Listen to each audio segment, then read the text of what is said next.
Internet, bienvenue sur ma chaîne BBB, ma bête Breton Beyond. Aujourd'hui, je vous embarque sur l'île d'Edic, petite île entre Watt et Belle-Île, mais grande île dans mon cœur. Entre les plages de sable fin, l'eau turquoise, elle est devenue mon petit paradis. J'ai donc décidé de vous la faire également découvrir. C'est parti! Edic, île mignonne située au cœur des îles du Ponant. Les îles du Ponant se composent de 15 îles baignées par la Manche ou l'océan Atlantique. Elles sont habitées en permanence. Ce sont des territoires de rêve et vivants. Parmi eux, Edic, Watt, Belle-Île-en-Mer, l'archipel des Guénans, l'île de Sein et encore bien d'autres. Si l'envie vous en prenait, des passeports sont disponibles dans les offices de tourisme afin de visiter ces îles.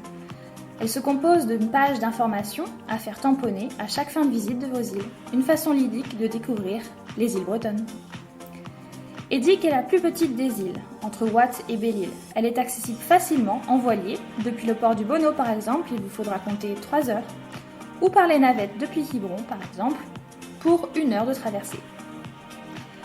Parlons maintenant de l'île. Sauvage et fleurie, elle est essentiellement pédestre, vous n'y trouverez aucune voiture. Chemin entre la nature et la mer, petit village aux maisons blanches où l'on croise amicalement des chiens, des chats et surtout des Bretons heureux. La superficie de l'île est de 209 hectares. Elle se trouve à 24 km du continent, c'est-à-dire 1 heure environ de Quiberon. Il y a 107 habitants qu'on appelle des Édiquais. Au cœur de l'île, vous pouvez également visiter le fort. Le premier fort fut construit au XVe siècle. Il fut d'abord un refuge contre l'invasion anglaise. Puis il a été détruit en 1746. Reconstruit par la suite en 1841. L'installation d'une école puis d'une production d'iode l'a occupé. En 1942, le fort fut occupé par les Allemands. Puis il a été racheté par le Conservatoire du Littoral en 1979. Aujourd'hui, une partie du fort est consacrée au gîte et il est classé monument historique depuis l'an 2000.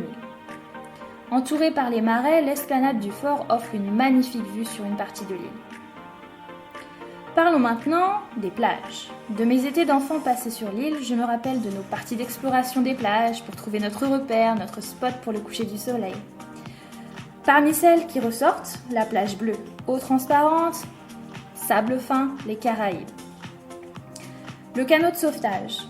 Vous y trouvez notamment l'école de voile, c'est la plage la plus proche du port. Il y a toujours un moyen d'avoir une plage pour soi sur l'île d'Edic, notamment grâce aux nombreuses criques qui vous offrent des vues imprenables sur différents angles, notamment sur l'île de Watt, sur le continent, ou alors tout simplement sur l'océan. Non, vraiment, je crois avoir passé mes meilleures vacances sur cette île qui, bien qu'elle ne soit pas si éloignée du continent, nous dépayse.